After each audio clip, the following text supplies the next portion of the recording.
Hey, welcome to our 100th episode show. This is Jeremy Snyder with Poetry in an Unfinished Basement. Funny enough, I went to YouTube recently and discovered that none of my videos had been uploaded. So in time, I'll be able to backfill. But the whole story was I was reading poetry for other people. That McClellan family is just, I tell you, just because you have a cousin that's a judge, it just doesn't make it okay. I mean, I don't even want to get started on that. I mean, you haven't seen what led up to that whole drama from not having seen the previous videos.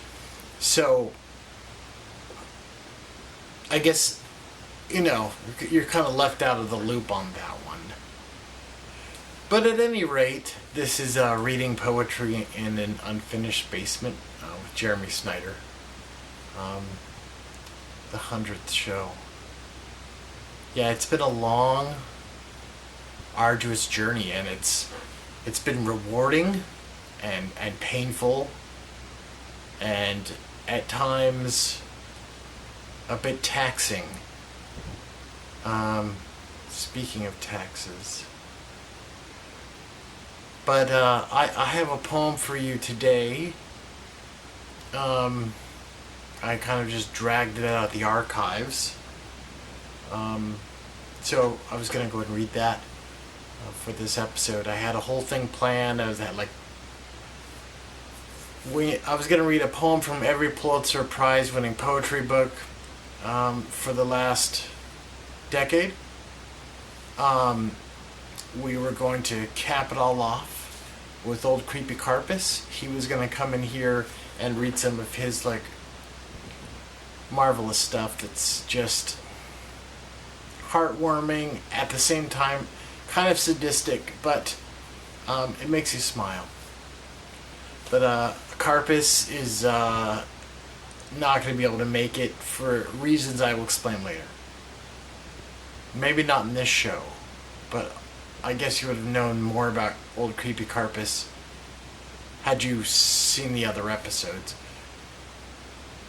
Okay. The teddy bears in Moonshine Palace have stopped giggling while they gnaw on licorice and jelly beans. All the old and discarded candy ends up here, where it becomes more sustenance than tongue joy. Most of these characters are missing buttons, eyes, and teeth. They're chewing as a silent construction crew with a hum that only slightly exceeds that of an anthill. But there's no shame in obesity.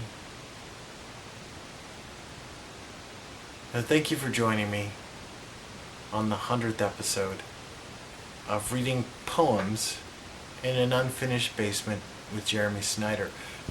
On another note, the basement is almost finished, so I'm wondering if I should still call it reading poems in an unfinished basement.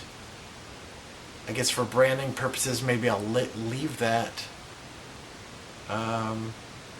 It's up in the air. It's really up in the air. But join me next week. Hopefully Old Creepy Carpus will be here, and I'll actually have some things really lined up. Okay?